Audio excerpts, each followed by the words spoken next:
um procedimento que nós fizemos lá no Conselho de Contabilidade, que foi colocar lá no CRC, o que ela tem de passo, o uso do solo e número oficial lá, entendeu? Não precisa de agendamento, é por horário de chegada. Foi um procedimento que a gente demorou a fazer isso daí, e depois, vem na época eleitoral, não pode fazer inauguração, porque o TRE considera como ato político, né? Então não teve inauguração. A secretária, dona Zilma, esteve lá com a gente, bateu um papo conosco lá e tal. Mas só para avisar os colegas aí que já o uso do solo, o número oficial, já está sendo liberado lá no CRC, tá? Não precisa ir lá no parque municipal, não. Sai na hora. Segundo informação. Tá? Sim, então a gente solicita, paga a taxa e leva a taxa paga lá e já sai na hora. Como é que está sendo?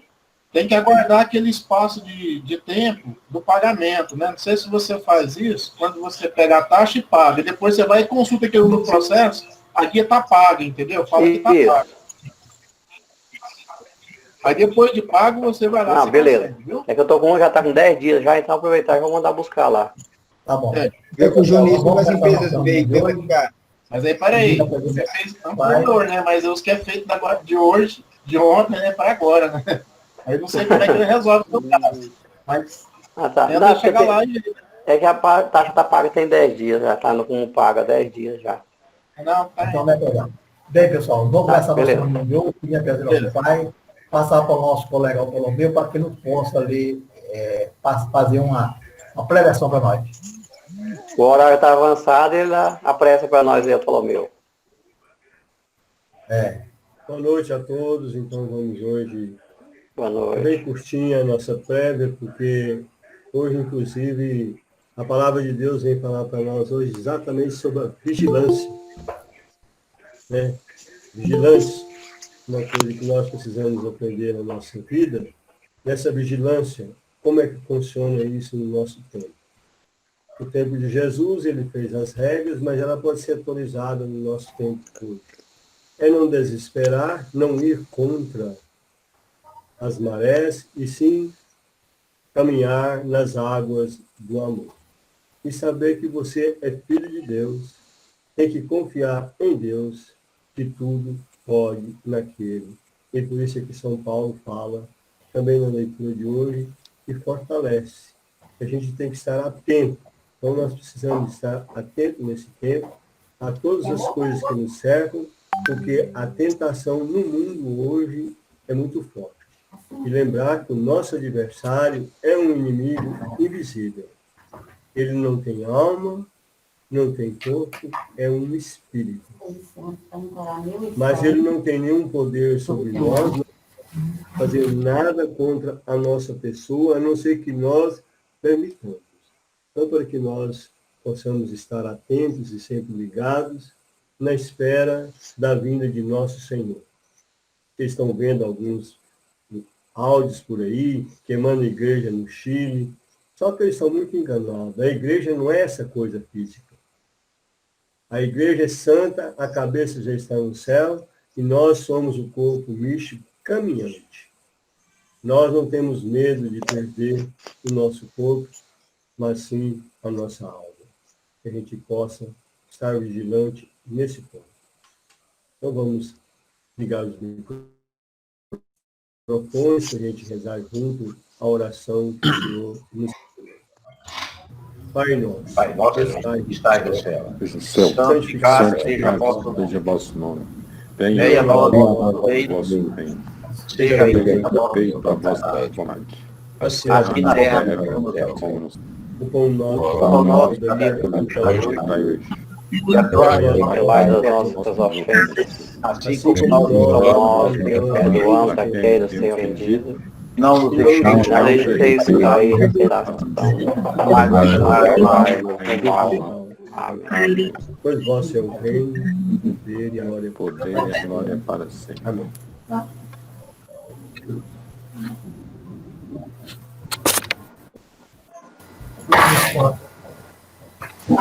Bem, o pão.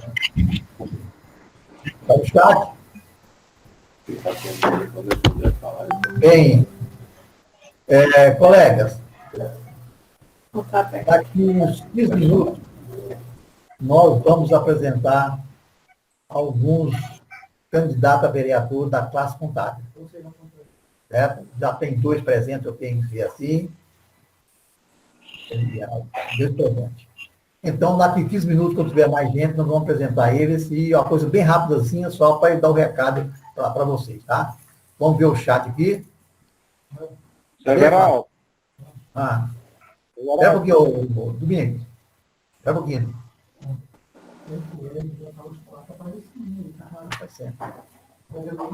Cadê o Hélio? O chat?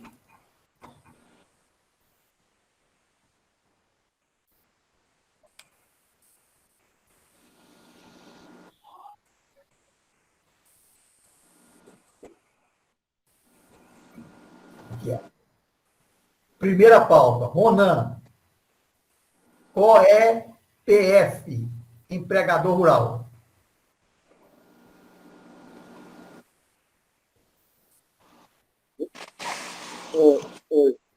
Boa noite, colegas. Boa noite, colegas. É o seguinte, KIPF. Vou colocar o fato rapidamente, eu tenho um colega aqui na cidade de Bela Vista, é um amigo meu que até faleceu do Covid-19, de imposto de renda pessoa física, faz 40 anos. Bom, 10 empregados da fazenda, faleceu. Aí a senhora, a viúva, me ligou, falou, não, tem esses empregados aqui, e o advogado do inventário é até, coincidentemente, um amigo meu na região. E será que é preciso baixar esses empregados ou não? Nunca aconteceu comigo isso. Fiz as pesquisas, eu falei assim, olha, fulana, através você pode fazer essa transferência, quando se é o KIPF, é a inscrição de produtor rural. Certo. Ela foi lá na Receita Federal, fez o novo KIPF em nome dela, e os empregados estão lá, ninguém quer sair do KIPF. Mas o advogado esteve ontem no escritório e estranhou. Advogado já trabalha há muitos anos. Ele estranhou isso, a possibilidade do KIPF transferir para o sucessor, no caso, a viúva, transferir os empregados. E nós entramos, minha colaboradora entrou no site da Receita Federal, ou da Caixa Econômica Federal, no manual de orientação do FGTS, e constatou, deu tudo isso aqui, realmente é permitido. O advogado se deslocou lá de Bela Vista, veio no meu escritório, mostrei para ele foi embora, ciente de que pode fazer isso. Aí agora eu quero só a mão de vocês, se conhece isso, se de fato pode fazer, ou de fato eu me enganei lá no site eu me enganei lá no manual de orientação do FGTS, é isso. Pelo que eu li aqui o manual, tá tudo direitinho, pode fazer essa transferência. Pelo que eu entendi, posso até ter entendido errado. É isso aí. Alguém quer responder para o nosso colega ou aprovar, certo, o que o Ronan falou? Geraldo, quer? Ronan, pode falar? Sim, Geraldo. Isso aconteceu há uns 10 anos atrás. Um produtor rural, que eu cuidava lá da escrita dele, ele faleceu, 10 anos atrás. O que eu fiz? Naquela época não era KIPF, era SEI, mesma coisa. Então, eu fiz a transferência de todos os empregados lá do produtor rural falecido para a viúva, naquela época era SEI, com o novo SEI. Então, fiz a transferência na carteira de trabalho lá do falecido, do empregador falecido, nas anotações, eu coloquei que tinha sido o melhor. Lá na ficha dele, lá no falecido, foi transferida para o SEI número tal. E lá na viúva, transferência feita lá do SEI número tal. E fiz a transferência também lá no FGTS. Tudo normal, normalzinho, viu? Beleza, colegas, então é o seguinte, o Geraldo já bateu para mim, eu quero só dizer para vocês... Ronan. Oi, não. Ronan, a interpretação sua está corretíssima, igualzinho o Geraldo falou. Eu tenho rural aqui, individual, certo? E já me aconteceu o fato também, eu transferi para a viúva, beleza, pura, pronto. Sem problema nenhum. Agora, beleza, eu quero dizer para vocês, eu dei aqui, inclusive... Vou fazer mais uma colocação. orientação de um fiscal do trabalho, que lá nesses produtores rurais é um grupo. Era o pai, aliás, era viúva e era 2 filhos. Então, era muito comum dar baixa na carteira de um passar para o outro. Aí o fiscal do trabalho, não é a mesma coisa, mas o fiscal do trabalho aconselhou, nesse caso, que é familiar, não seria considerado dar baixa, então seria considerado transferência, mesmo não sendo o mesmo grupo, seria transferência. Então, quando no caso do falecido, não tem dúvida de forma alguma, ok? Óbvio, eu quero só dizer para vocês o seguinte, nós também somos bonitos e o contador merece ganhar dinheiro, certo? O camarada Rei, que é meu amigo advogado, o patrimônio de 5 milhões de reais. No mínimo, ele está cobrando 10%. 500 mil reais o advogado vai ganhar. É meu amigo, companheiro, gente boa, mais sorte dele, eu sou contador. Foi lá no Sindicato Rural de Bela Vista, o sindicato não sabia nada disso, preparou todas as rescisões, a rescisão deu lá quase 100 mil reais da rescisão, 10 empregados, a mulher ficou desesperada.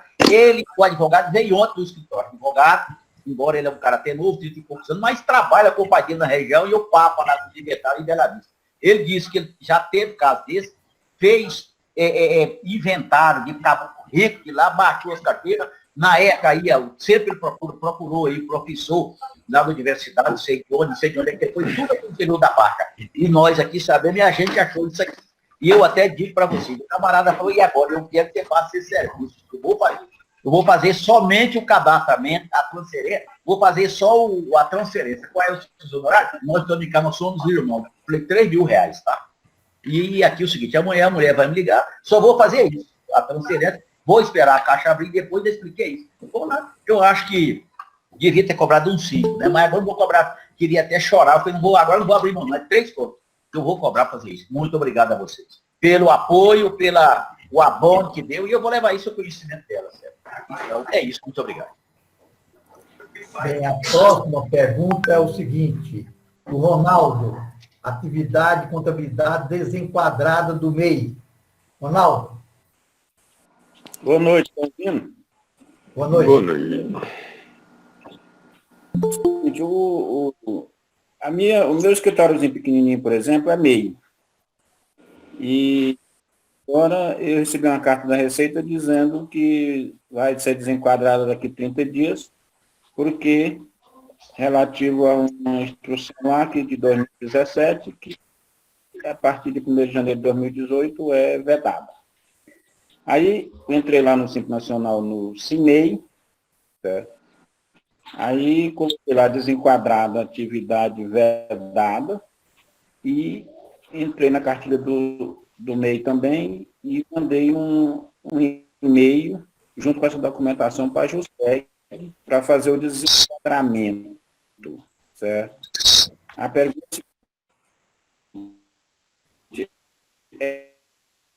está certo. Alguém quer responder os colegas Ronaldo? Fala, Otávio.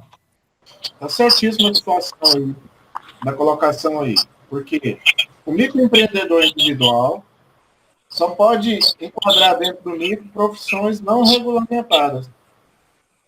E a função de contador, né, a profissão de contador é uma atividade regulamentada. Assim como o médico também não pode ser microempreendedor individual, porque tem a profissão regulamentada.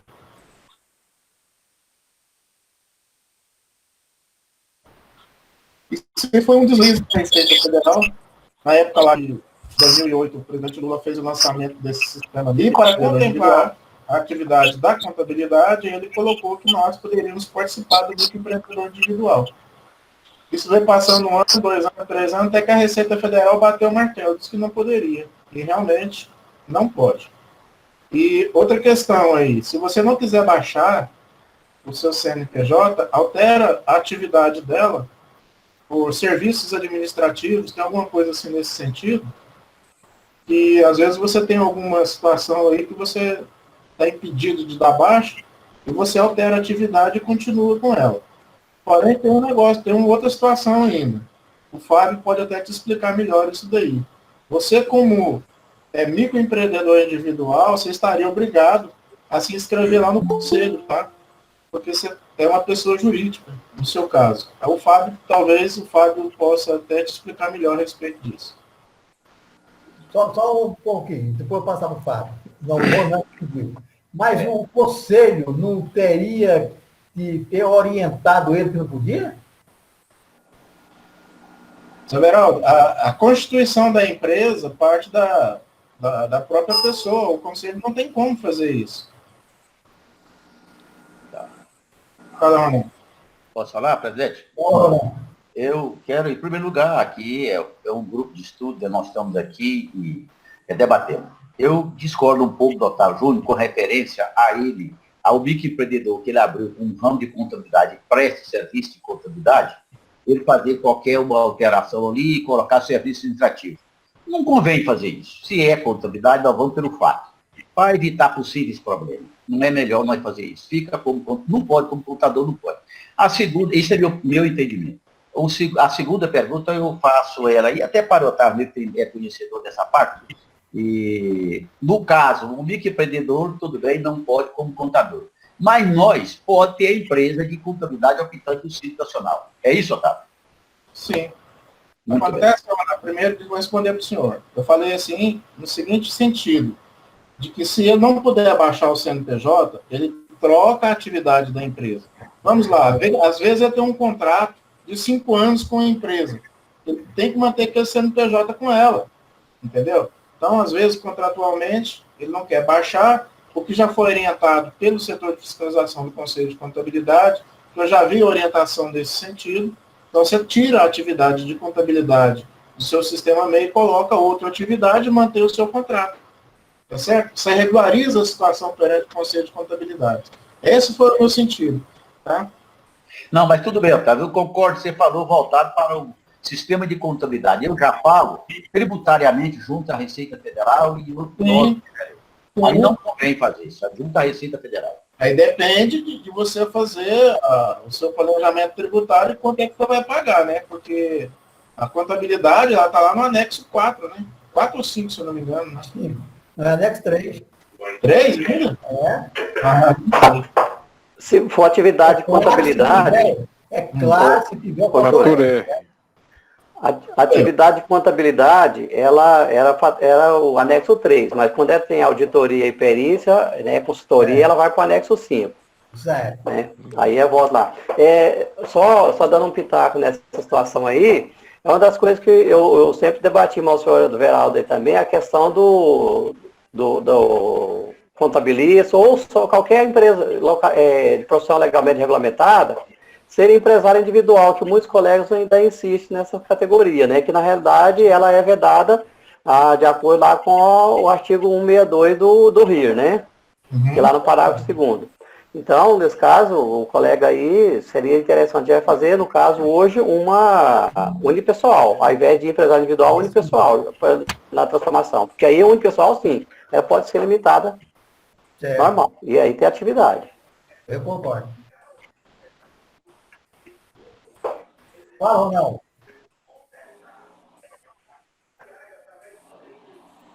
Ele não quer falar, não. Fábio, fala. Desmuda ele, ô. Bem, posso falar? Não, peraí, deixa eu falar.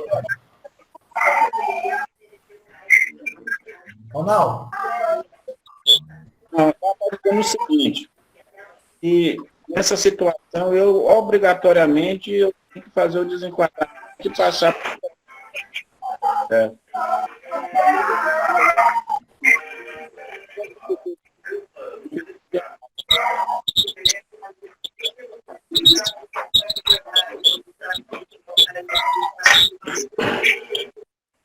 Tá, deixa eu ficar mais longe. Ficou mais claro agora? Tá bom, ótimo. Falando que está dizendo lá que eu fazer obrigatoriamente o enquadramento, certo? Do CIMEI para requerimento de empresário, certo? E a pergunta é o seguinte, ela é retroativa a 1º de janeiro de 2018. A pergunta é o seguinte, eu tenho que pagar alguma coisa ou o que eu já paguei do MEI é suficiente, ou eu tenho que fazer alguma coisa? Fala, Fábio. Se é retroativo, você vai ter que pagar, se você for para o Simples Nacional, você tem que pagar na modalidade do Simples Nacional. A resolução que fez essa exclusão do MEI, do contador do MEI, ela é a 137, ela é de 4 de dezembro de 2017. Com relação ao que o doutor Otávio reportou ao TRC, o escritório contábil registrado no MEI é uma organização, portanto, ele não estando registrado no conselho, ele vai estar infringindo uma norma do conselho que ela exige que a organização contábil, ao explorar a atividade contábil, ela tem que ter o registro cadastral no CRC. Ok? Bem, Ronaldo, está satisfeito? Só não vai ficar satisfeito porque você tem que pagar esse atrasado tudo, hein, cara? Hein, Ronaldo? Agora, eu queria que o Edu desse um pitaco nisso aí, porque tem que marchar desde 2018. Não é 2019 e 20. Edu, dá um pitaco aí para nós aí, você que é perito lá, e vai ter que pagar e apresentar os documentos tudinho, como se fosse uma empresa fora do meio, não é verdade? Exatamente, porque isso aí já ele deveria ter transformado, desde 1º de janeiro de 2018, ele teria que ter transformado ela não em empresa individual, igual eu falei o seguinte, porque a permissão, ele poderia transformar em empresário individual, desenquadrando o MEI. Só que aí é uma atividade, né, vedada para ser empresário individual, que é profissão legalmente regulamentada, então ela tem que ser ilimitada. E nessa época, em 2018, não tinha ainda a unipessoal. Ele tinha que ser uma EIRELI ou uma limitada com sócio. Então, ele tem essas complicações. Hoje ele pode ser empresário individual, aliás, unipessoal, né? Vou poder que a unipessoal, ela é limitada, ela tem as mesmas características, porque ela enquadra na natureza jurídica 206.2. Então, ela é uma empresa normal, com um ou mais sócios, pode ser limitada, e aí ela pode enquadrar nas profissões legalmente regulamentadas. Então, não tem nenhuma vedação. Até hoje, eu vejo até que está obsoleto a função da EIRELI, porque a EIRELI você tem que comprovar a integralização do capital de 6 salários mínimos e fica naquelas limitações, né? Agora, nesse caso aí, ele tem que desenquadrar, procurar o DAS da empresa como empresa do Simples Nacional normal, recolher o valor mínimo, pelo menos, e o que ele pagou, ele pode entrar com pedido de ressarcimento depois, mas tem que pagar tudo novamente, inclusive apresentar a DASN, fazer todas as informações e pagar as multas que estão aí em vista na hora que fizer as apresentações. Mas pode parcelar até 60 vezes, né, o Toninho? Sim. Aí ele vai declarar de acordo com o faturamento dele, né? E aí ele pode parcelar. Ronaldo, eu pergunto uma coisa. Você chegou a cadastrar essa e-mail lá no conselho? Não, nem sabia se tinha que cadastrar. Posso falar um pitaco sobre esse assunto aí? Falou. Infelizmente, Ronaldo, a notícia que nós demos para você é essa mesmo que o nosso colega falou, viu? Falou. Fala, Fábio. Só uma pergunta. A Receita desenquadrou ele retroativo até que ano? 2018. 1º de janeiro de 2018. Porque tem uma norma, eu vou procurar essa norma, que fala que quando a Receita tira uma empresa do MEI, ela não pode, só pode vigorar no final do início do ano seguinte, ou seja, ela deveria ter retroativo só 2019. Amanhã você me liga para a gente ver isso aí, que eu acho que não pode. Se ela excluiu a atividade de contador em final de 2017, ela não poderia já atuar para 2018, não. Ela dá um prazo de 1 ano. Tem isso lá na 140. Olha para nós aí, o Fábio. E amanhã a gente vê isso aí. Tá. Pode dar resposta para ele, tá? Se você quiser o telefone dele, depois eu vou você, tá? Vanildo, fala, Vanildo. Vanildo, abre o seu... Eu elogiei aqui com essa câmera aqui, não funciona não, a do notebook não está funcionando, só o áudio. Ah, é? É. A respeito de MEI, escritório contábil. Eu inventei isso uma época, E ainda fui lá e paguei, fiz lá no CRC, paguei. Depois eu descobri, né, que não precisa pagar. Por quê? Porque eu não poderia ser MEI. MEI não é ele era um empresário individual, então ele não era considerado uma organização contábil, tanto é que tem uma decisão, se eu não estiver enganado, da Justiça Federal da primeira região, falando que eu poderia até pedir de volta os valores que eu paguei lá para o CRC como escritório, que eu pagava a pessoa física e do CNPJ. Mas eu não quis mexer com isso, não. Liguei lá no CRC, conversei com o jurídico lá da época, ele me explicou que eu tinha que fazer um ofício, ia não sei para a Câmara, não sei da onde, e para me pedir restituição de volta dos valores. Eu falei, não, deixa isso para lá, não vou mexer com isso, não. E em relação ao que a Receita mandou para ele a cartinha, é porque ele não poderia ser MEI escritório de contabilidade. A partir de 2018 já não pode. Então, infelizmente, Ronaldo, você tem que verificar isso tudo para você e pagar essa diferença, né? Não, Vanildo, ele tem que pagar essa diferença de 2018 e 2019, né? Pelo que eu estou entendendo aí, a Receita quer que ele retroaja lá e refaça como, no caso, Simples Nacional. Aí, nesse caso aí, eu não sei como é que vai ficar. Como essa unipessoal é nova, eu acho que não é desde 2018, ele teria que ter um sócio, um escritório com um sócio. Ser uma organização contábil, realmente. Ou ser uma EIRELI. Aí agora que vai virar isso para trás, eu não sei. Agora, a partir de hoje, ele pode constituir uma unipessoal, somente ele. Certo. Tá bom, então, muito obrigado. Boa noite para vocês. Para aí o Vanildo aí, só para deixar o Vanildo preparado aí, só para deixar ele preparado. A Receita vai cobrar dele lá na tabela progressiva. Essa receita, se ele informou a Receita. Porque essa possível alteração que ele tentar fazer não vai retroagir. E como ele não era empresa, vai cobrar dentro da tabela progressiva o imposto. Carnê-Leão. Bem, pessoal. Terceira pergunta. Luiz Vieira, atividade distinta no CNPJ. Detetização, instalações e venda de equipamento. Luiz. Sim. A atividade distinta aí de detetização, em conjunto com a atividade aí de instalação e venda de equipamentos de segurança, seria cerca elétrica, essas coisas. Você vê que aí a atividade é bem distinta, né? Uma é detetização e a outra é instalação de equipamento de segurança. Algum aí, o pessoal aí conhece isso aí, é permitido isso? Porque detetização, eu sei que ela tem seguir umas normas lá do INM, da vigilância, coisa assim, né? Algum colega aí tem esse... Alguém quer responder? Eu posso dar o meu pitaco aqui, certo? Depois vamos questionar. Na minha, tudo pode, desde que você cumpra para cada atividade o que a lei determina, viu? Alguém quer dar a resposta? Veraldo, quer falar? Oi. É o seguinte, eu tenho uma empresa desse jeito, tá?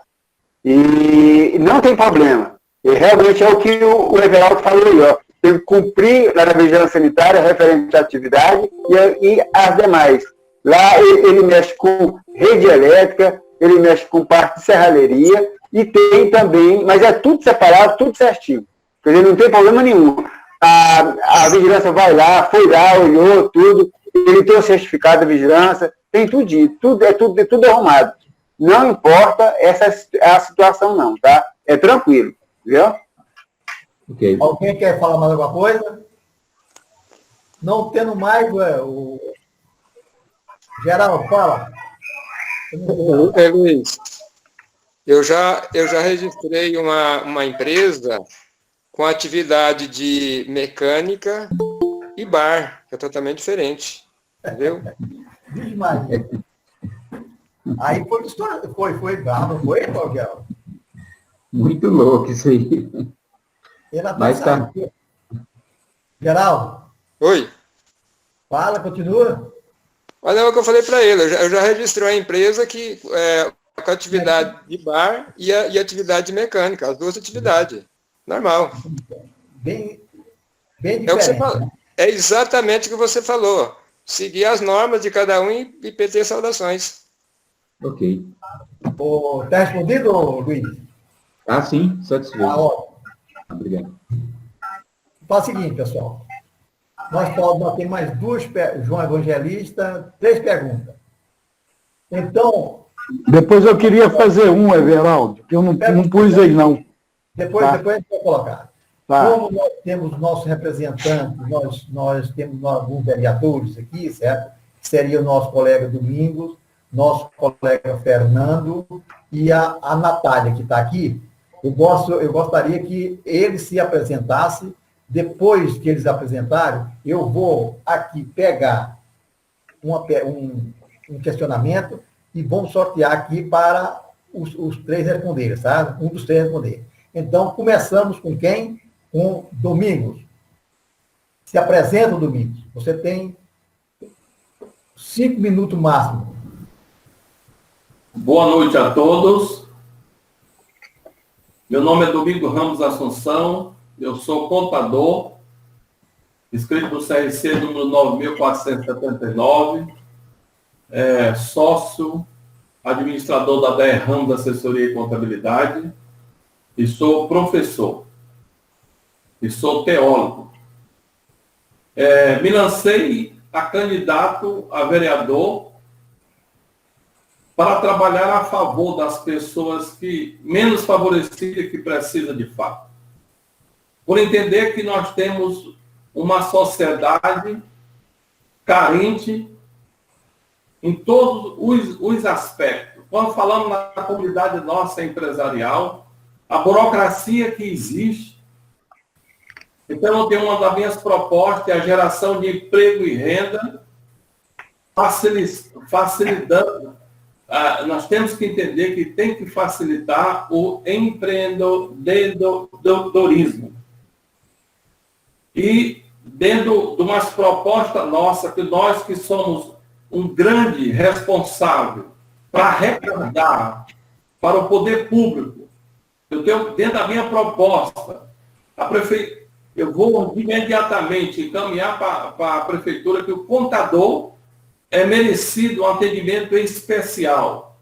Tem que ter um atendimento com cabine, com computador, à disposição da classe contábil, para que esse profissional seja valorizado. Assim como o AB, em todos os órgãos onde tem demanda de advogado, existe um atendimento da ordem lá dentro, facilitando esses profissionais.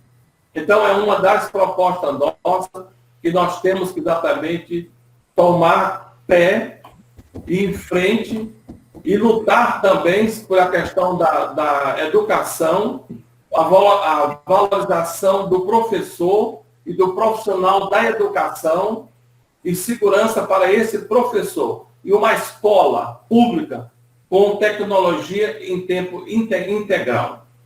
Muito obrigado. Ele colocou 3 minutos só.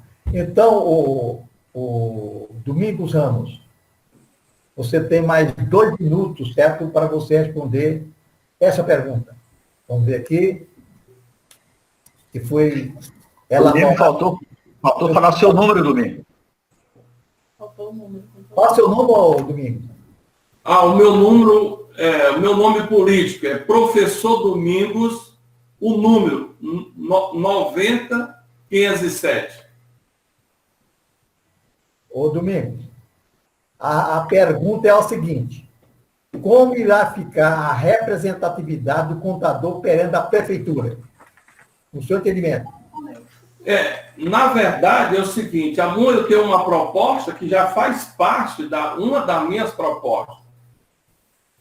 Nós merecemos um atendimento especial diante da prefeitura, com cabine, com terminal de computador, para esse contador ter um acesso mais fácil diante da prefeitura. Isso aí é uma das grandes preocupações nossas.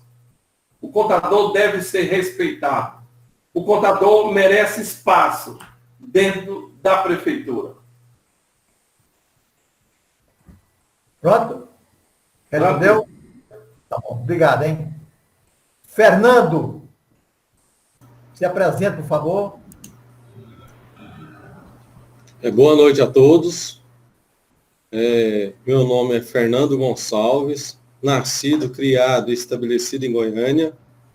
Eu gostaria de estender uma boa noite a todos os nobres colegas, contadores e associados da ECESGO, essa entidade tão importante para a nossa classe, que tanto tem feito e faz em favor de seus associados, né?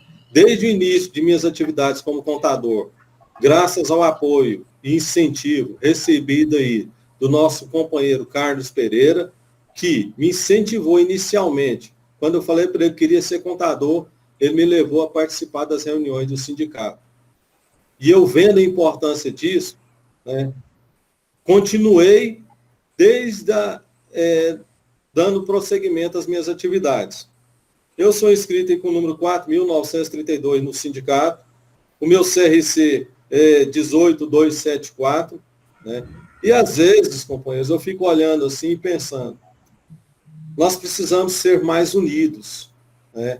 Nós precisamos trabalhar com mais união, com mais afinco, para poder estar lutando em benefício de nossos companheiros contadores. Muitas das vezes, né, a gente vê outras classes, aí, como o nobre companheiro falou, que são mais organizadas, e ela tem um respeito e um atendimento maior dos órgãos públicos, né? Eu voltei para o Estado em 2014, estou lá prestando serviço na SEAD, à disposição do VaptVupt, não consegui ser disponibilizado para a minha área de contador, né? Mas 23 anos depois eu fui anistiado e voltei para o Estado. Mas eu tenho saudade.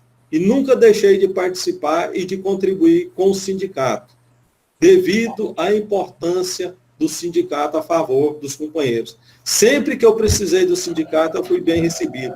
Eu sempre fui bem orientado, né? E eu tenho um respeito muito grande por essa classe.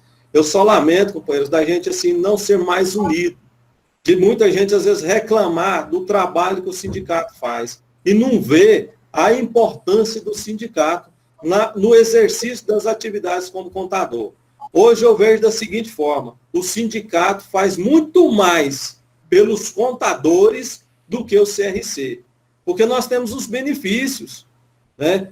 O CRC eu pago contribuição anual. Agora, esse ano, nesse último mandato desse presidente agora, que a gente está vendo, ele está fazendo alguma coisa a favor da classe, né? Eu fico triste quando vejo algumas pessoas reclamando do sindicato, porque nem tudo que a gente quer, companheiros, nem Jesus conseguiu agradar todo mundo, quanto menos, né, nós, seres humanos. Eu sei que os companheiros, a maioria, estão decepcionados com a política, isso não é segredo para ninguém, eu também estou.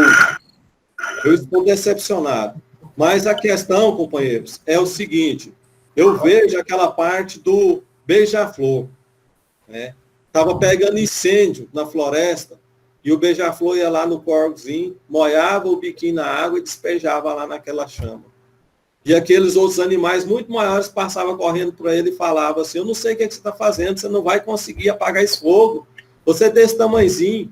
E ele falou, se você estivesse fazendo como eu, quem sabe se todo mundo tivesse a mesma atitude, nós conseguiríamos, né? Então fica esse alerta aí. Se nós, companheiros, contadores, formos mais unidos, se nós aprendermos a ser unidos, nós vamos nos transformar no AB e termos as mesmas regalias e o mesmo respeito pelas entidades públicas. Pensei aí, né, companheiro Geraldo? Então, agradecemos ao nosso colega. Fernando, a pergunta que foi designada para você é o seguinte. Everaldo, qual o partido dele? Qual partido? Meu partido é o Podemos, o meu número é 19200. Fernando Gonçalves. Com relação à tributação do ICMS, podemos gestionar uma redução para a classe contábil? Companheiros, esse tem que ser um estudo mais aprofundado, que tem que ser feito por técnicos, né? Eu não sei se isso contribuiria com a classe contábil, né?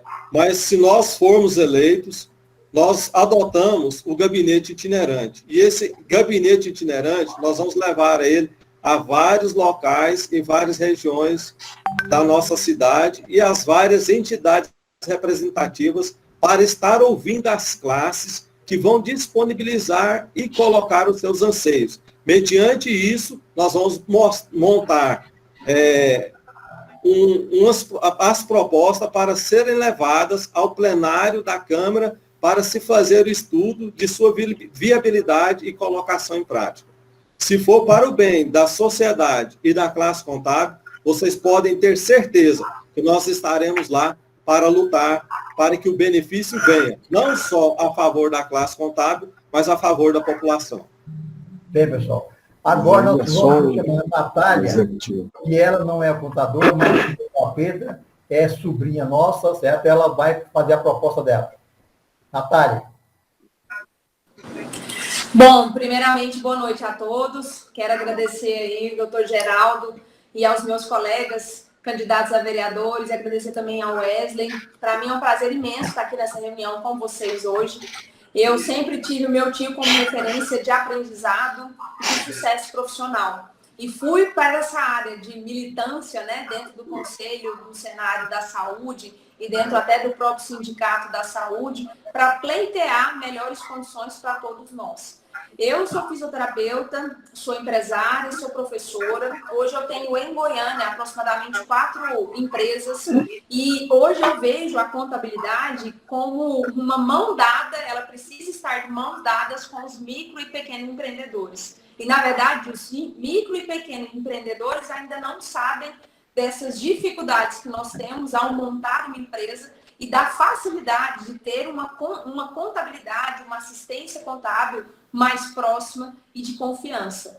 Então, acredito que nós, sim, precisamos unir forças para que a gente tenha mais representatividade e que nós possamos conseguir mostrar a importância do trabalho de vocês em cada unidade de negócio, em cada pequena empresa que abre e cada pequena faculdade também que abre. Por quê? Além disso, eu sou coordenadora de algumas instituições de pós-graduação.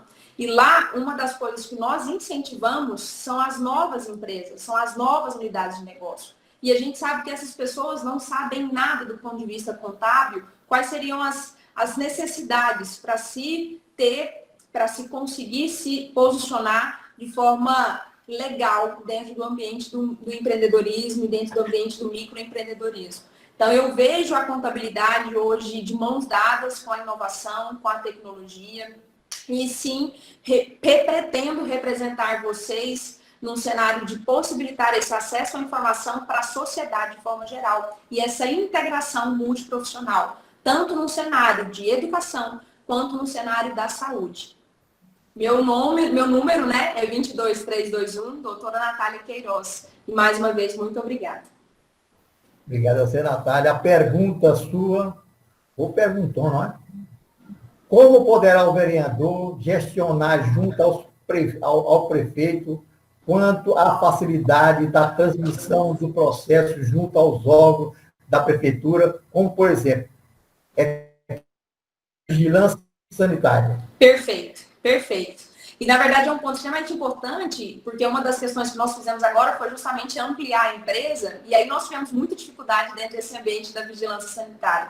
E eu acho que hoje, nós, enquanto gestores públicos, nós temos a facilidade de orientar, de educar e de direcionar aos contadores e à comunidade, à sociedade de forma geral. Então, eu vejo hoje a vereança como uma representatividade, para que a gente consiga ter mais proximidade ao cenário executivo, para que a gente consiga, de fato, trazer para as categorias o que todos nós almejamos, que é representatividade, que é respeito, que é consideração, que é ser ouvidos e, consequentemente, ser bem assistidos.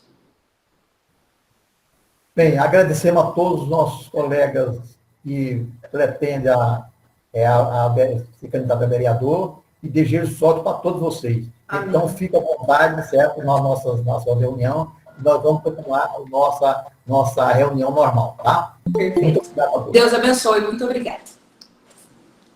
Então, a próxima pergunta é do nosso colega eu não faltei com nenhum vereador, não. Parece que tinha mais 2 para entrar, mas não veio. Tá? João Evangelista. Intrajornada superior a 2 horas. Não pode. Colega, boa noite. Boa noite. É o seguinte, eu estou com um cliente aí que ele está retornando agora desse negócio aí que aconteceu com as empresas, com esse problema da pandemia, e é uma padaria. E ele detectou o seguinte, que entre as 6 da manhã e as 9, 10 horas, e às 4, às 15 e às 18 horas, é o período de maior movimento dele, com cerca de 80% a 90%. Então, ele quer contratar uma pessoa para trabalhar 4 horas no período da manhã e 4 horas nesse período da tarde. Posso fazer isso? Contratar 2 pessoas? Não, contratar uma pessoa para trabalhar 4 horas no período da manhã, vai trabalhar 8 horas normal. Só que 4 horas das 6 às 10 da manhã e das 15 às 19 horas. Mas isso é normal, não? Agora, como assim? Eu não entendi. 4 horas, tá normal, certo? Agora, é outra atividade? Como que é? Não, é atividade de balcão, atividade balconista, de venda normal na loja. Desde que não supera 48 horas por semana, eu não entendo assim. Pois é, alguém quer questionar? É o seguinte, essa intrajornada, esse período de parada de mais de 2 horas, é possível? Não. A lei fala que não pode ser no mínimo 2 horas, 1 hora, certo? No mínimo 1 hora. Agora, depois eu não vejo impedimento nenhum, a não ser que eu esteja errado. Alguém quer falar? Por favor, repete qual que é o horário que você falou, início e término? Vai iniciar às 6 da manhã e vai parar, o primeiro expediente das 6 às 10 e das 15 às 19.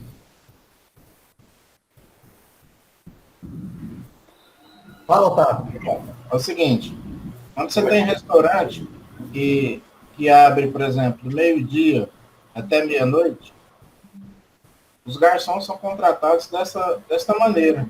O garçom começa a trabalhar às 10 horas da manhã, vai até às 14, se não me engano. Aí dá 4 horas, né? 10, meio-dia, até às 14. Aí, lá pelas 18 horas, eles retornam. Aí tem um revezamento, uma escala de revezamento. Aí, é feito assim. A gente tinha um restaurante lá no setor marista, era feito assim, a escala. Agora, o pessoal de apoio, cozinheiro, pessoal de faxina, essas coisas, não. Isso aí é 8 horas normal, tudo certinho. Aí os garçons tinham essa diferenciação entre eles. A grande maioria deles não saía do ambiente, tinha um ambiente de descanso, e eles descansavam nesse ambiente lá de descanso, certo? Para começar a outra jornada às 18 horas. Segunda jornada, normal, num contrato só, né? Não, normal. Por exemplo, aí começava às 18, né, e até às 10, era 4 horas, né? Aí ele ia embora às 10 horas. Aí no outro dia, aquele foi embora às 10, e o outro vai até meia-noite, entendeu? Ia fazendo um revezamento que não ultrapassasse as 44 horas semanais. Correto, entendi. Sim, senhor Severino. Você levantou a mão, não? Não. Fala, ô Domingos. Olha, eu exatamente compreendi a pergunta do meu amigo João. Ele falou na questão da interjornada. Se esse trabalhador trabalhar 4 horas e ficar para voltar 4 horas, não vamos falar em interjornada, não. Porque hoje o acordo entre o empregado e o empregador é um acordo flexível. Vamos contratar ele, que ele vai trabalhar 4 horas no período matutino e os 4 horas no período vespertino. E esse período aí, que fica entre um e outro, tem liberdade para fazer qualquer coisa. Como meu amigo Otávio falou, e se ele ficar descansando na empresa, aí é interjornada. E interjornada tem que pagar hora extra. E hora extra é de 100%. Aí não compensa. Pode sim combinar. Vai trabalhar 4 horas e 4 horas da tarde sem nenhum problema. Concordo. Ronan. Aí eu concordo com o João e com o Otávio. Essa hora que vai ficar à disposição lá na empresa é hora extra. Mas aí o João bater um papo lá no sindicato da categoria, observar a convenção coletiva, conversar no sindicato. E estando à disposição da empresa é hora extra. Tem que fazer acordo coletivo com o sindicato. É igual o pessoal que trabalha com pit dog. Eu também tenho pit dog. Certo? O cara entra às 18 horas, sai à meia-noite. Ele trabalha 6 horas ininterruptas. E dentro da convenção coletiva, diz lá que o empregador é obrigado a dar um lanche para o funcionário, entendeu? Ou lanche ou janta. Então, o que é que eles preferem? Eles preferem comer um sanduíche, um suco de laranja. Então, aí você vai falar assim, mas isso você vai considerar como salário in natura. Não, isso está previsto na convenção. E também está previsto na convenção coletiva de trabalho, dos garçons lá pelo Sindiorgs, essa situação dos garçons. Agora, o que acontece?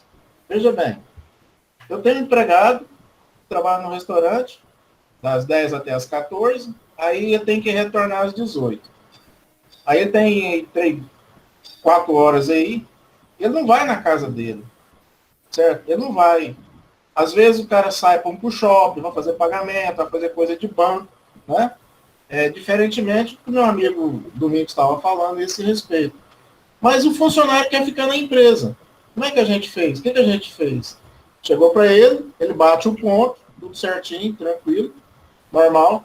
Tem um lugar de descanso. Foi a única maneira que a empresa conseguiu de fazer a conciliação disso daí, gente.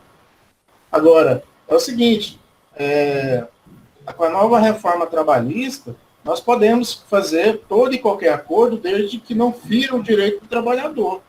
O que eu estou beneficiando o cara? Ele vai querer trabalhar comigo 2 horas da tarde e manda ele embora. E 6 horas ele tem que voltar? Às vezes esses caras que trabalham assim, gente, são trabalhadores que moram na periferia da cidade. Então eles não têm condição, eu vou pegar Aí tem a questão também do Vale Transporte. Eu não estou falando isso, assim, respeito a opinião de todos. O que a gente conseguiu conciliar foi dessa maneira, pessoal. Não é dizer que eu estou certo, estou fazendo isso. Às vezes eu posso estar errado, né, na maneira de tratar.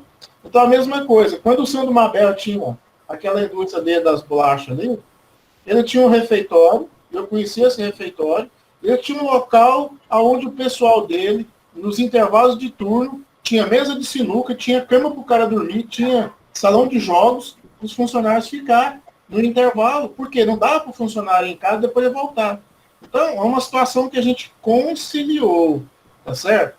Respeito a opinião sua, Domingos, tranquilo. Mas existem os acordos, né, de trabalho lá que a gente tem que fazer com o Sindiorgs lá, tá? Tem alguém mais quer falar a respeito? Está satisfeito, João? Não, tranquilo. Normalmente, eu estou dando uma olhada lá, eu vou dar ligada no sindicato, mas eu vou seguir também o artigo 71 da CLT, e também está meio claro lá. Concordo com o doutor Otávio, feito o acordo coletivo, tudo bonitinho, está sacramentado. Concordo com a colocação do doutor Otávio. Individual, pode ser os dois. Eu posso fazer coletivo, eu posso fazer individual. Tanto que a reforma tirou aquele negócio do empregado que ele ficou dentro da empresa é considerado hora extra, né? Foi justamente para facilitar essa elasticidade aí da entrejornada. Beleza. Beleza, a próxima obrigado. Pergunta. Carlos Pereira, fumos. Isso. É o danado do fumo, né? Então, voltemos. Voltemos. Chegou no meu escritório, uma indústria, era indústria de fumo e tabacaria, certo? E ele compra sempre de 3,5. Né? Interessante isso eu vi, sempre, né? E que também esses MEI é indústria de fumo. E aí, mais esses MEI emite nota para ele sem retenção. E fumo é substituição tributária. Né? Ele emite sem retenção, numa boa, tranquilo, e pior que usa. Né? Na realidade, esses MEI faz a mercadoria para ele, com a embalagem dele. Né? Agora, ele está vendendo esses fumos, no caso, várias mercadorias. Só que ele vende tudo tributado. Porque ele tem a aquisição do MEI e vende tributado. Isso é correto? Quem quer responder? Quem quer responder? Vou dar meu pitaco, é gozado, né? Quando eu dou meu pitaco, eu não respondo depois, né? Então, né? Então é o seguinte, fumo. Se ela é substituto tributária, porque é igual o cigarro, essas coisas, é substituto tributária, ele tem que sair com substituto tributária. Se ele fabrica, ele tem que sair com substituto tributário. Na minha concepção, é substituto tributário que tem que pagar o imposto antecipado. Alguém mais quer falar? E o IPI também, mas não está fabricando ainda, né? Mas ele está transformando, certo, um tipo de fabricação. Ele pega e coloca a marca dele, certo? Nessa passagem de embalagem, é considerado fabricação. E na saída tem que tributar o IPI também, né? Está no Simples Nacional, né? Está no Simples Nacional, mas ele vai substituir tributário. Vai pagar os 0,5% a mais, a princípio, né? Mas esse negócio dele comprar... Quando a indústria tem acrescentar o IPI, né, na indústria, mesmo estando simples. É os 0,5%, exatamente. Só que é o seguinte, esse negócio dele comprar sempre de 3 MEI, os MEI não faz a substituição. Como que é? Ele compra sempre de 3 MEI. Os MEI é no interior, certo? Manda nota para ele. Ele compra de firma do MEI.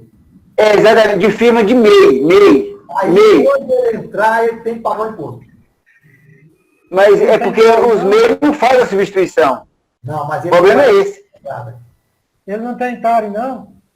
Não tem não, hein? Porque ele compra, já para... Como ele compra dos MEI, ele compra de revenda. Eu achei isso estranho, né? Ele comprar dos MEI, vem... Para industrializar? Ele já compra industrializado. Ele está revendendo, né? E ele tem atividade de tabacaria. Pois é, mas aí... É uma complicação danada. Pois é, o cara prepara lá com a marca dele. Exatamente. Esse é o problema que eu falei. E o cara dá nota fiscal para ele ainda. Mas não pode a substituição. São 3 empresas de MEI que fornecem para ele. O que é que vem discriminado na nota? Aí vem cigarro de palha, tem fumo, no caso tem cigarro para mascar, tudo isso. Né? Já o produto acabado? Já acabado, pronto, embalado, né? Mas com o rótulo dele, interessante. Né? Na minha concepção, o geral de axiologia, no caso, a gente pode pensar nisso, no caso, se ele comprou no meio, na entrada dele, como ele é substituto tributário, ele tem que pagar o imposto na entrada, certo? Porque ele não vai considerar essa entrada dele se ele não pagar o imposto. Então, ele tem que pagar na entrada dele a substituto tributária até a venda total dele. Paga na substituição na entrada, então. Está esperando entrar em matéria-prima, aí não teria, mas será que o fisco vai entender que a matéria-prima, se tá vindo com o nome da indústria, né? Ele tem que ver isso aí. Está vindo para a indústria, né? Então, realmente está certo. Agora, ele também tem atividade de tabacaria. Como tabacaria, o que ele compra, se vem retido, ele vende retido. Se vem tributado, ele vende tributado também. É um rolo. Né? Então tem que arrumar isso aí agora. Isso. Eu sei que a indústria é substituição tributária, né? Ficou bagunçado. Vou fazer uma pergunta. Alguém mais quer falar para o nosso colega Carlos? É cigarro de palha? É cigarro de palha. Pois é, ele é considerado essas pessoas que te fornecem, é proveniente de assim, vamos dizer, atividade rural, alguma coisa assim ou não? Ou é empresa? Não, é empresa, só que são empresas MEI. Né? Eu achei interessante isso. Eles não fazem a substituição. Tá certo. Deixa eu te falar aqui o seguinte. O caso do cigarro é com substituição tributária. Então você vai ter que fazer o pagamento por antecipação. A hora que a nota chegar no seu estabelecimento, que é o revendedor, você vai ter que fazer o pagamento por antecipação da substituição tributária. Aí você legaliza o cigarro que está dando entrada, entendeu? Aí você vai simples. Aí ele é por substituição, você não vai pagar ele na saída. Véio. Aí na saída não paga. Mas e se ele vender para revenda? Pois é, mas se você vender para revenda, o que acontece? Você não é do Simples Nacional? Sou. Pois é. Ele tá no Simples. Tem que pagar. Não tem que fazer nada, você já pagou o imposto antecipado pela entrada, ué. Já paguei na entrada. Aí eu vendo como substituição tributária. Exato. Abate o ICMS, ué, na saída. Vai lá e segrega as receitas lá, ué.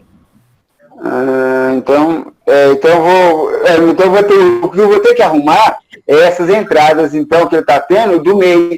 Quando entrou, eu já faço a substituição e pago. Aí você parametriza na saída também, substituição. Tem a parametrização do sistema. Eu acho que cigarro, tipo, é considerado como cigarro artesanal, se não me engano. Pela NC. É artesanal, exatamente, cigarro de palha. Pois é. Fumo para mascar, fumo de rolo, tem tudo isso. É que você vai... O caso do ICMS é quanto isso aí? 25%? Peraí. Não, ele está no Simples, Joeli. Ele está no Simples. Não, mas a hora que ele for pagar antecipado aí. Olha, eu acho que tem que obedecer a legislação. Se for 25%, então, é 25%. E também tem que olhar também, porque cigarro é considerado supérfluo e tem o Fundo de Combate à Pobreza, né? Que é o Protege Goiás, você tem mais 2% para você recolher também, viu? Tá certo? Entendeu? Aqui que você vai fazer essa função sua dentro da sua empresa, dentro da sua tabacaria, que é a revendedora. Cigarro artesanal e cigarro industrial, porque o NCM são diferentes. Aí, são diferentes, já olhei. Se fizer, você consegue fazer essa agregação das receitas na saída. Tá certo. Não, então eu vou fazer a substituição na entrada, o que ele compra já como tabacaria para revenda, vende normal, né? Porque já está. E a outra NCM mesmo. Você vê isso, realmente é outra NCM. Né? Não, então beleza, então. Certinho, Otávio. Obrigado. Valeu. Bem, pessoal, respondeu, né? Sexta pergunta, Gilson Gregório, tá aí? Gilson Gregório. Associação baixa na Receita Federal e ativa no cartório.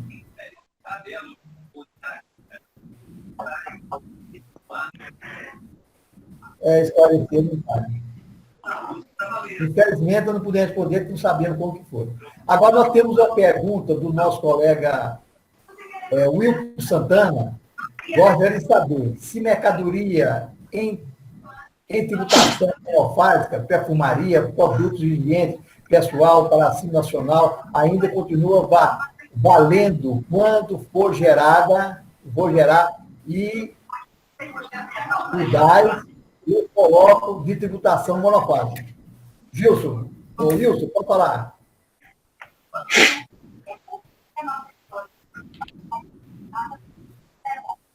Quem quer responder para o Wilker? Eu estou sem microfone, ele está sem microfone. Alguém quer responder para o Wilker a pergunta dele? Vou responder. Ele está falando de produtos de perfumaria e produtos de toucador. Isso é pedido em drogarias.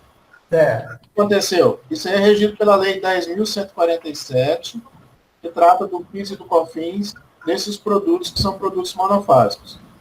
O que acontece? Recentemente agora tem uma decisão do STF que ela tem, vamos dizer assim, a expansão geral, né, para todos, de que esses produtos não seriam tributados monofásicos, entendeu? Mas eu não vi nenhuma legislação da Receita Federal, até o presente momento, até na data de hoje, porque eu tenho drogaria, que fala a respeito de produtos monofásicos, que não poderiam ser monofásicos.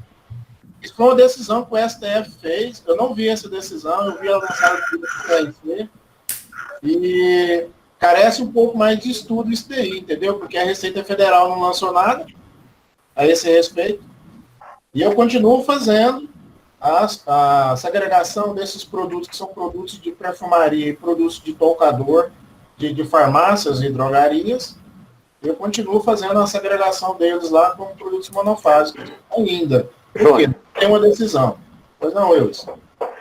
É interessante essa colocação que você falou a respeito da lei, e eu vi várias reportagens de alguns juristas, tributaristas falando a respeito do seguinte. Essa ação que tinha colocado ela, levado ela ao STF, parece que foi o Boticário com o estado do Rio Grande do Sul, né? E o que acontece? Eles alegam que a lei, ela não foi revogada pela lei complementar 123, mas a 123 veio depois. E na lei complementar 123, ela permaneceria, mesmo ela não estando revogando a 10.637, né? Mas ela continuaria ainda com valendo ainda a segregação da monofásica. Porque a ação julgada agora, mas ela é de antes da lei complementar 123. Então eu vi algumas de tributaristas falando a respeito disso aí. Então eu permaneço também fazendo essa segregação. Eu tenho uma empresa de farmácia, né, no meu escritório, eu continuo segregando da mesma forma. Então, respondendo para o Wilker, então ele vai continuar colocando tributação monofásica. Exato. Everaldo, eu coloquei no grupo de estudo aí, ó, embasamento legal do que eu estou falando disso aqui, entendeu? Quais são os produtos? Não tratando do STF, mas os NCM dos produtos ainda que continuam sendo produtos farmacêuticos e produtos de tocador, entendeu? Produtos de perfumaria e produtos de tocador. Eu lancei no grupo aí, tá no grupo aí, se você quiser pesquisar, os NCMs, quando a decisão comum é a mesma coisa do EUS. A Receita Federal não se manifestou em relação à lei, então, infelizmente, a Receita estiver dormindo lá, vamos dizer assim, nós temos que trabalhar de acordo com a legislação. Então, não foi revogada a lei nem nada, então eu continuo fazendo a segregação como monofásica. Bem, Wilker, você escutou o pessoal, você não pode responder, escutou o pessoal, não sei se foi satisfatório. Depois você me liga falando se foi satisfatório ou não, tá? Então, as perguntas acabaram. Os nossos vereadores estão todos aí ainda. Geraldo, uma pergunta. O Joeli disse que tinha uma pergunta aí, eu também tenho uma depois. O Joeli tem uma pergunta, perdão. Eu quero uma depois, se já tiver tempo. Colegas, o problema é o seguinte, nós temos um colega nosso que é contador, ele deu entrada agora numa aposentadoria dele, inclusive até através de um colega nosso que mexe com aposentadoria tudo, certo? O escritório dele é especializado só em aposentadoria, certo? E o caboclo pediu lá para ele lá o contrato de prestação de serviço para apresentar junto ao INSS. Isso aí será que procede? Fala comigo ali, esse contrato de prestação de serviço, ele pagou o INSS dele? Pagou, está na CEFIP, está tudo bonitinho, certo? Está tudo apresentado. Se pagou, serve, né? Não, meu entendimento. As guias estão todas lá. Tá. Se ele pagou o imposto, foi considerado preso emprestado, vai considerar para aposentadoria. Eu acho assim. Tá? Pois é, não, vai ter se o INSS vai pedir ele a apresentação do contrato de prestação de serviço dos honorários. Isso que eu queria saber se procede. Na minha opinião, eu acho que não, mas vamos ver de vocês aí. Posso te falar? Pode. O que define, na verdade, a contribuição previdenciária é se houve o fato gerador, se houve a prestação de serviço, por meio de quê? De um contrato de prestação de serviço. O INSS pode cobrar isso. Não é só você ir lá e recolher e dizer que eu sou um contribuinte, não. Vale aos fatos. Se era prestador de serviço enquadrado naquela contribuinte individual, então você disse que é um prestador de serviço de contabilidade, então cadê o contrato? Prestação de serviço, então você fazer isso. Não, ele tem um escritório de contabilidade. Ele tem um escritório. Joali, eu já tenho a minha opinião seguinte, a partir do momento que você está lá na GFIP, se está naquele código no código 13, que é prestação de serviço a mais de uma fonte pagadora, e está na CEFIP, está no CNIS, ele não tem, no INSS não vai exigir nada não.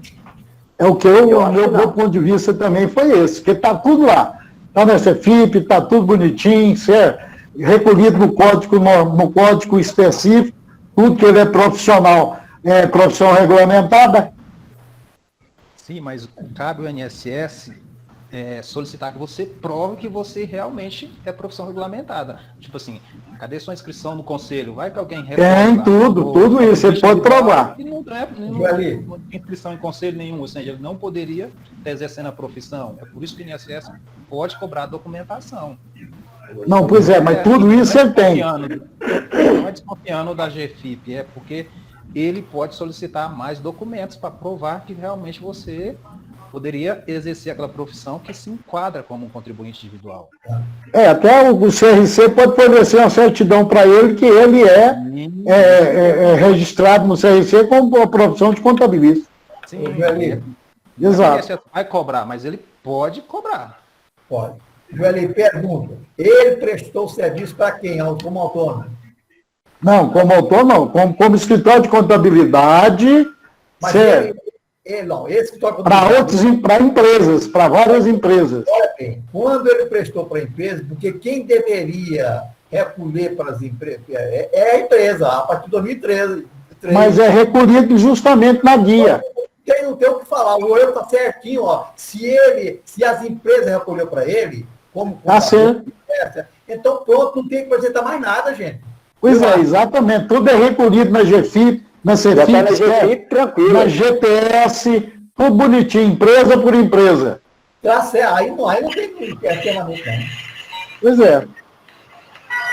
Mas ele falou que pode acontecer isso, mas está uma suposição. No meu entendimento, não vai solicitar, porque ele recolheu através a lei falou bem clara que quem vai recolher é a empresa. A empresa recolheu, como contador, pronto, resolveu a questão. Eu não vejo motivo do INSS pedir alguma coisa, não. Fala. Ele era uma pergunta, ele recolheu retroativo ou está vindo recolhendo normal? Não, vem recolhendo normalmente. Tem nada retroativo, não, normal, bonitinho. Como o colega falou, o poder de fiscalização da Previdência lhe dá direito de exigir qualquer documento. Agora, é esquisito ela exigir, porque ninguém vai parar dela exigir isso, né? Pois é, o escritório tudo é recolhido na GPS, está na GFIP, está tudo lá. Mas quem falou que ele vai exigir? Não, o advogado que é amigo dele, ele falou que a Previdência Social poderia exigir dele os contratos de prestação de serviço. Eu achei estranho, porque está recolhido bonitinho, certo?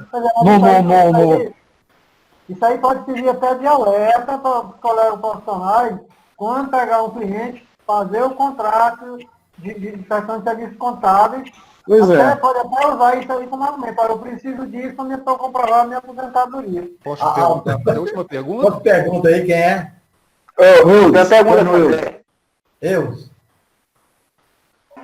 Parece que tinha o rapaz, o Vanildo, que ia falar alguma coisa antes do Otávio, depois o Otávio. Eu só queria saber a respeito disso, se ele sempre prestou serviço para os clientes dele como CNPJ, pessoa jurídica de escritório de contabilidade. Ela pode ser como pessoa física, CRC, mas tem tudo certo. E o recolhimento na GFIP, tudo normal, e na GTS também. Tá, então ele sempre prestou serviço como pessoa física para os clientes dele. É isso aí. Então são os clientes dele que tinham que reter dele, informar na GFIP. Informar tudo. Tudo certinho. Mas o que ele está falando agora? O contrato que ele teria que apresentar era corroborando a GFIP dos clientes. Não é nada mais além disso. Mas ele vai mostrar justamente a GFIP dos clientes, velho. Aonde que consta o nome dele lá, certo? O NIT dele, certo? Tudo o valor dos honorários. Isso que o advogado está falando em contrato, por quê? Porque ele está prestando serviço na pessoa física. Vanil, o seguinte, ele já confessou o seguinte, que o advogado quer aumentar a contribuição dele. Aí está pegando contrato que ele é diferente daqueles valores que ele recolheu. Entendeu, Vanil? Então, isso que eu pedi, é como que o Otávio explicou direitinho lá. Às vezes, ele está com a contribuição baixa, aí pega o contrato e ele ganha tantos mil para mandar para o INSS. Chega no INSS, o INSS vai querer recolher o imposto desses contratos, aí que a vaca vai pro brejo. Mas acho que a gente não pode discutir aqui no grupo essas coisas de advogado quer inventar, entende? Tipo assim, quando aconteceu isso, isso e isso. A gente pode discutir. Agora, tipo assim, o que o advogado quer fazer com base no que não foi declarado para a Previdência, a gente pode aí nem discutir.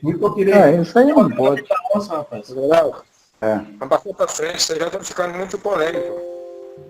Ô, Joeli, da próxima vez, se for tiver, tem um subsídio, certo? Por que ele quer fazer isso, certo? Porque se não fosse para esse caso que você falou, que o Otávio falou, cortar por aí, o INSS não poderia exigir nada, certo? Pronto. Tá? Certo. Fala. Antônio Eudes. É o seguinte, eu estava mutado, ok. É o seguinte, eu recebi via e-mail essa semana passada de 2 sindicatos a determinação, segundo eles, que era para descontar a contribuição sindical dos empregados e que eles assumiam toda e qualquer responsabilidade sobre esse desconto perante os órgãos trabalhistas. Aí eu pergunto, alguém está procedendo dessa forma? Porque até hoje, desde que veio a reforma, eu peguei a assinatura de todos os empregados e ninguém autorizou descontar contribuição sindical mais. Muito embora diz lá que as convenções, elas superam a lei, e se for também tem coisa de lei, eu nunca mais descontei, porque eu estou seguindo o que determina tanto a CLT, quanto decisões já do Supremo, que fala, algumas decisões que a gente vê, primeiro despacho, né, que não se desconta mais contribuição sindical. Quem quer falar a respeito? Ronan? Eu posso dar minha opinião? Pode. Opa. O que eu faço aqui no escritório? Quando eu vou registrar um funcionário, eu já tenho até salvo isso no meu sistema. Tem uma perguntinha lá explicando para ele, eu peço para o cliente, onde for colher a assinatura do funcionário lá para registrar, já explicar para ele, não deixar aquilo para ele só assinar, explique. Onde tem lá, quero ou não quero.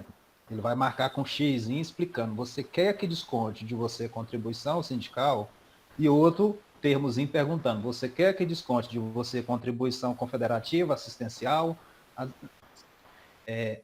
Marcou que sim, vou proceder ao desconto. Por que eu faço isso? Porque depois o funcionário pode alegar que autorizou. Então eu já tenho um documento por escrito dizendo que ele não autorizou, para não deixar isso de forma verbal.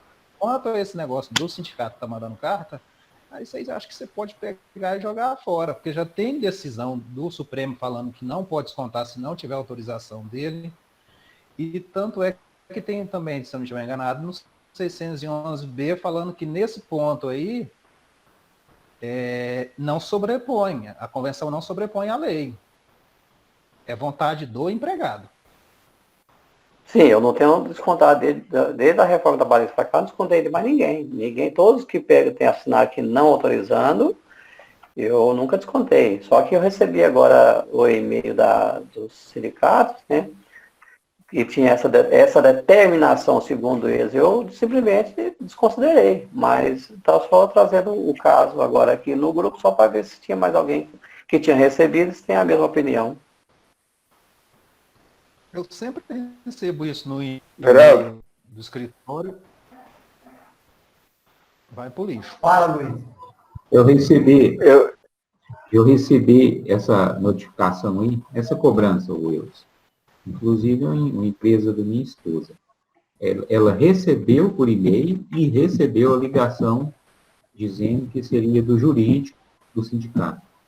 Bom, eu simplesmente, dei uma analisada, né, dei uma lida, mas realmente é isso que você falou mesmo. Não existe uma determinação, né, legal sobrepondo a convenção sobre a lei. Então, o que eu fiz? Eu desconsiderei, entendeu? Não tem condição de recolher. O que eles estão fazendo é uma pressão, se pegar, pegou. Se pagar, recebeu e aí acabou. Entendeu? Mas, assim, dentro desses critérios aí, todos os empregados foram orientados, né, a optar por ter o desconto do sindical ou não, de ser, né, sindicalizado ou não. Mas dentro desse caso, o Vanildo disse também. Até, antes, como você falou a questão do advogado, antes de receber esse e-mail, eu tinha recebido alguns e-mails do departamento jurídico, então a pessoa mandava lá as informações ao senhor empresário / contador, e dizendo que até agora não recebia a sua manifestação para a negociação né? E assinar o departamento jurídico. Sou contador da empresa, não mérito. Estou cortando o áudio, hein? Está cortando o áudio seu. Vou fazer uma pergunta. Essas questões desses e-mails. Cortou, depois você entra de novo. É o seguinte, eu fui consultado hoje por um empresário que ele quer fazer transporte de carga e locação de veículos sem motorista. O que acontece? Tem algumas empresas do polo empresarial que estão precisando de transportar algumas mercadorias para ele, Goiânia, Brasília, Goiânia, Anápolis e tal. Então, ele falou assim que ele mexe com transporte de carga, certo? Só que os veículos são veículos pequenos, tipo Fiorino, tipo caminhonete pequena, que vai carregar produtos pequenos, né, que não precisa de transportadora. Por exemplo, sai do polo empresarial, vai lá para o polo farmoquímico lá em Anápolis entregar produto lá, peça de veículo, outros produtos lá no polo farmoquímico lá de Anápolis. Então, eu estava falando que seria transporte de carga. Eu entendo também que é transporte de carga e também ele vai fazer locação de veículos, né, sem motorista, né, para fazer isso. Com relação aos procedimentos da Secretaria da Fazenda, existe a obrigatoriedade de estar cadastrado algum veículo no nome da empresa, porque ele vai usar terceiros, né? Ele vai locar os veículos para fazer esse transporte. Alguém pode me responder? Eu tô muito craque aí. Pode ver, Fred? O que você acha? Ô, Júnior, um dia desse até um colega comentou isso também, que ele registrou uma empresa de transporte de cargas e foi tirar uma inscrição estadual. Chegou na Cefaz, eles exigiram pelo menos 3 veículos em nome da empresa ou contrato de locação, né, para poder constituir, para ceder essa inscrição. Inclusive exigiu o imposto de renda do sócio da empresa por causa da questão dos laranjas, né? Quando você entra no site da Cefaz e pega documentos, quando fala de transportadoras, ela tem umas exigências de vários documentos lá que é mais complicado, igual a questão de comprovar a integralização de capital, o imposto de renda dos sócios e esse contrato de locação de imóvel do veículo. Ou tem que estar em nome da empresa ou tem contrato de locação da empresa, para ela conceder a inscrição estadual. Eu procurei hoje no site da Cefaz, lá no setor de cadastro, no link de cadastro, eu não vi lá o negócio de transportadora, porque antigamente tinha lá as orientações para cada segmento, né? Eu não vi isso no site da Cefaz, não consegui localizar. Então, eu prevendo isso, eu saberia que tinha alguns requisitos a serem tomados antes de ter inscrição. Então, no meu entendimento, o que melhor seria a locação de veículos sem motorista, para não envolver também a parte do motorista, que teria a parte do INSS, mesmo sendo empresa do Simples, na verdade? Tem que fazer locação sem motorista, na verdade? Seria melhor, dessa forma. É porque vai pegar o veículo dele e vai locar para uma empresa para fazer o transporte de mercadorias, né? Goiânia para Anápolis, Goiânia para Brasília, né? Certo? Que tem que ser rápido, porque ele não pode esperar transportadora. Tem algumas empresas que tem que fazer a aplicação daquele produto já de imediato, entendeu? Não pode esperar a transportadora 1 dia, 2 dias, entendeu? Então, tem que fazer assim. Então, seria, no caso, melhor seria locação de veículos, né? Fala, Fábio. O Otávio, eu tenho transportadora, ele iria subcontratar isso aí, o transporte, o frete? Na realidade, Na realidade, o que ele vai fazer? Ele vai locar o veículo, por exemplo, do Fábio. O Fábio tem um Gol, vai pegar o Gol do Fábio e vai plotar o Gol lá. Por exemplo, ele vai lá numa indústria lá do polo empresarial, a empresa quer que o carro seja plotado, certo? Fazer propaganda para ela também, certo? Sim. Aí ela vai falar assim, ó, pega a mercadoria e leva lá em Brasília, tem que ser agora. Ele tem que pegar o carro nesse momento e ir lá pôr a mercadoria no carro e levar lá em Brasília, entendeu? Então, ele vai, no meu entendimento, eu entendo que seja locação, entendeu? De veículos, tá? Pois é, mas no caso de transporte, os veículos não é dele, não é da empresa. Ele vai subcontratar. Então, aí seria uma subcontratação. Certo, eu posso fazer locação de veículo também. Eu posso alugar o veículo do Fábio. Não, você pode alugar o veículo, mas para fazer o transporte ou para outro tipo de serviço? Não, fazer o transporte das mercadorias para o cara. Você alugaria de uma locadora que seja, ou você mesmo iria fazer o transporte? Não, eu loco de uma pessoa física. Ele está querendo locar de uma pessoa física. Pois é, exatamente. Bom, pessoa física, né? Aí, pessoa física tem que ver, porque eu conheço, geralmente, a transportadora para transportadora, geralmente, tem algumas transportadoras que pega, por exemplo, Cimento Tocantins, certo? Mas ele não tem carro. Agora, você é uma transportadora que tem. Então, eu pego de lá e subcontrato você o serviço, certo? E você que vai levar a mercadoria. Eu recebo X daqui e pago Y para você. Certo? Subcontratação. É como se fosse um transbordo, né? É como se fosse um transbordo. Outra questão. A NTT, vi falar aí, a gente consultou, a exigência da NTT é somente quando ele tiver placa vermelha. Se ele tiver a placa do veículo vermelha, ele tem que ter a NTT. Certo? Então, o que ele tem lá, os veículos tem aquele furgão da Fiat, já tem aqueles veículos da Mercedes que parece um micro-ônibus, entendeu? Mas não é micro-ônibus, não, aquelas furgão. Sim. Então ele tem esses veículos que fazem esses transportes. E eu já trabalho para o Correio também, entendeu? Fazendo esse tipo de coisa. Sabe? Pois é, mas eu, no meu entendimento, ele tem que ter muito cuidado aí com a Getop, porque se a Getop pegar ele fazendo esse tipo de serviço e não for credenciado na NTT e tudo mais, eu acho que ele pode, inclusive, apreender esse veículo aí. Porque ele tá fazendo um transporte. NTT só vai pegar se for placa vermelha, meu amigo. Não, tudo bem, mas pode, numa batida aí, pegar, né? E o caboclo, não, estou fazendo um transporte aqui e mostrar as notas fiscais ou qualquer um outro documento e vem a Getop, né? Esse aí que tem que orientar ele aí e tal, aí que ele está sujeito a isso acontecer. É Getop não, é GR, né? Pois é, a GR, exatamente, a GR. Certo? E aí a NTT entrar no meio porque ele está infringindo a lei que não está credenciada, inclusive, com os adesivos da NTT. Certo. Né? Tá bom, vou ver. Obrigado aí pela informação. Nada. Alguém mais quer fazer pergunta? Oi, Geraldo, sobre a nova tributação agora, né? Do PIS e COFINS a partir de janeiro. Alguém pode falar? Tributação, PIS, porque vai ser 15,50 com os dos créditos. Você ficou sabendo disso? Não. Eu não. Ainda não? Alguém aí do grupo ficou sabendo dessa nova tributação PIS e COFINS? Eu acho que domingo está sabendo. Não tem a lei, meu amigo. Na hora que tiver a lei... Então, isso é só na realidade é um estudo, é um debate. Não, meu amigo, isso aí não vai queimar neurônios com esse negócio. Não vai queimar ninguém. A lei tiver lá, ué. Vou respondendo a pergunta. Não. Quer responder? Fala, Domingo.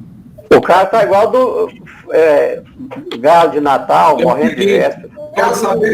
Não, é porque eu vou fazer um estudo, eu queria ter uma noção, mais ou menos. Tá bom, valeu.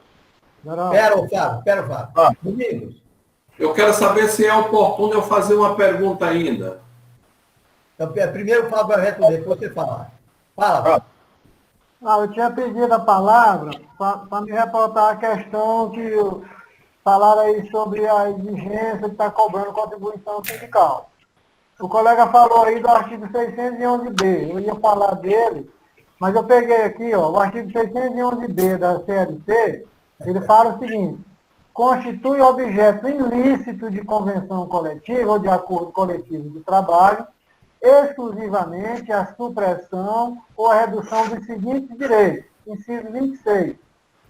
Liberdade de associação profissional ou sindical do trabalhador, inclusive o direito de não sofrer, sem sua expressa e prévia anuência, qualquer cobrança ou desconto salarial estabelecidos em convenção coletiva ou acordo coletivo de trabalho.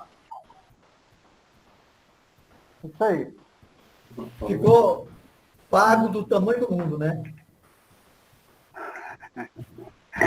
Tô grande. Isso aí é brabo. Viu? Esse eu não entendo se eu falo. Pode fazer a pergunta, primo? É o seguinte, a minha pergunta é a empresa prestadora de serviço no anexo 3 com o fator R, com início de atividade. O fator R, a folha de pagamento tem que ser igual ou superior a 28% do faturamento. Quando eu coloquei lá o primeiro faturamento dela, para encontrar a média do anexo, ela achou a média dos últimos 12 meses, considerando o faturamento que eu informei. Certo. Quando eu coloquei a folha de pagamento por 28%, ela não considerou. Para dar certo, eu fiz o quê? Já que na receita foi a média dos 12 meses, eu também peguei a folha de pagamento e botei a média dos 12 meses. Para poder ficar no anexo. A ata está começando agora? Isso, primeiro faturamento. Então, tranquilamente, a proporção, a projeção é a mesmo faturamento, é o mesmo fator R. Se o faturamento, eu coloquei a projeção o programa fez a projeção dos 12 meses, a folha de pagamento eu vou colocar dos 12 meses. Também. Perfeito, muito obrigado. Alguém quer mais falar? Não tem mais nada, falta 5 minutos. Dou-lhe uma, dou-lhe duas. E até terça-feira. Até terça-feira. Até a próxima terça. Se Deus quiser. Meus futuros vereadores, até logo. Meus futuros até terça-feira. Colegas, até logo. É isso aí, colegas. Boa noite. Boa noite, pessoal. Até mais. Paciência e a oportunidade que nós temos de nos apresentar. Que Deus abençoe. 90.507. Fala, Fernando, logo.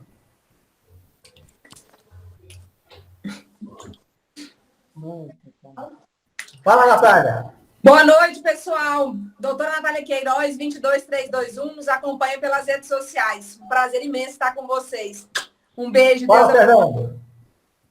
Até logo. Até mais. Até mais. Não deixe tudo sujo, moleque.